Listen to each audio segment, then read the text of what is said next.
পরীক্ষা মানে শুধু নম্বরের প্রতিযোগিতা নয়, বরং এটি আমাদের জ্ঞানের মূল্যায়নের একটি গুরুত্বপূর্ণ ধাপ। কিন্তু অনেক সময় আমরা পরীক্ষার কথা চিন্তা করে আতঙ্কিত হয়ে পড়ি, আত্মবিশ্বাস হারিয়ে ফেলি। তাই তোমাদের জন্য কিছু গুরুত্বপূর্ণ উপদেশ এই ভিডিওতে আমি উপস্থাপন করব।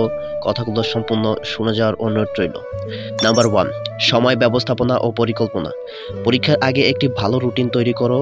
কোন কোন বিষয় পড়বে, কখন রিভিশন করবে, এটার একটা পরিকল্পনা রাখো। কঠিন বিষয়গুলোর জন্য সময় বেশি দাও, সহজ বিষয়গুলো আগে থেকেই রিভিশন করার চেষ্টা করো। পড়ার সময় ঘন ঘন বিরতি নাও, যেন মনোযোগ ধরে রাখতে পারো। নাম্বার 2, মুখস্থ নয় বুঝে পড়া। পড়াশোনা শুধু মুখস্থ করলেই হবে না, বরং প্রতিটি টপিক ভালোভাবে বুঝতে হবে। সৃজনশীল প্রশ্নগুলোর উত্তর নিজে থেকে গঠন করার চেষ্টা করতে হবে, এতে করে মনে রাখা সহজ হবে। গুরুত্বপূর্ণ তথ্য ও ফর্মুলা নোট করার অভ্যাস করতে হবে, কারণ ফর্মুলা এবং নোট পরীক্ষার আগ্রাতে খুবই প্রয়োজন। নাম্বার 3, নিয়মিত পুনরাবৃত্তি ও অনুশীলন।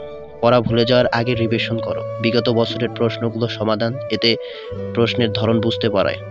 একা না পড়ে বন্ধুরা মিলে আলোচনা করে পড়ো, এতে পড়া আরও ভালো মনে থাকবে। নাম্বার 4, মানসিক চাপ মুক্ত থাকো এবং আত্মবিশ্বাস বাড়াও। পরীক্ষার আগে বেশি চিন্তা করো না, বরং আত্মবিশ্বাস রাখো।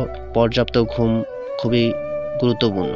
ঘুম কম হলে মনে রাখার ক্ষমতা কমে যায়। স্বাস্থ্যকর খাবার খাও, প্রচুর পানি পান করো এবং মাঝে মাঝে হালকা ব্যায়াম করো, এতে করে মনটা ফ্রেশ হয়ে যাবে। নাম্বার 5, পরীক্ষার হলে কিভাবে আত্মবিশ্বাস থাকবে। প্রশ্ন পাওয়ার পর প্রথমে ঠান্ডা মাথায় সম্পূর্ণ প্রশ্নটি একবার পড়ো। যেসব প্রশ্ন পারবে সেসব প্রশ্নের উত্তর আগে দাও এবং আগে দেওয়ার চেষ্টা করো। প্রশ্নের সংক্ষিপ্ত এবং স্পষ্টভাবে লিখবে, অযথা কোনো শব্দ লেখার প্রয়োজন নেই। হাতের লেখায় স্পষ্ট করা দরকার। সুন্দর ও পরিপাটি খাতায় তোমার বাড়তি নম্বর পাওয়া যায়। পরীক্ষার ফলাফল নিয়ে দুশ্চিন্তা নয়। মনে রাখবে, পরীক্ষার নাম্বার জীবনের সবকিছু নয়। তুমি যদি কঠোর পরিশ্রম করো তাহলে নিশ্চিত সফলতা আসবে। ব্যর্থতার ভয়ে পেও না, বরং সেখান থেকে শেখার চেষ্টা করো। পরীক্ষা জীবনের শেষ নয়, এটি নতুন সুযোগের দরজা খুলে দেয়। তাই ধৈর্য ধরো, কঠোর পরিশ্রম করো আর আত্মবিশ্বাস রাখো।